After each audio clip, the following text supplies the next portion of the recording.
There is a legacy of scientific knowledge in the field of agriculture that is very detailed and complete.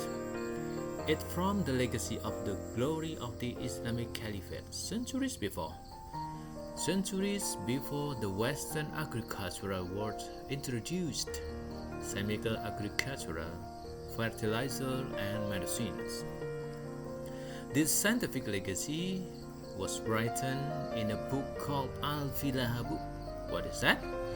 AL-FILAHA book. Okay.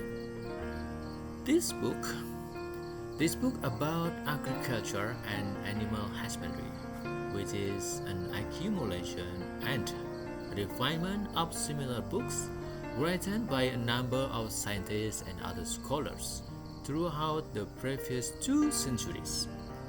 The author of this book was Ibn al-Awwam, who passed away in 1185 AD.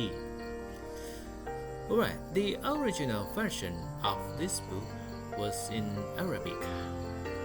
This book was lost, but Alhamdulillah, then rediscovered, and then it was translated into Spanish, French, and English. Also in Indonesia, but still in process, not yet finished.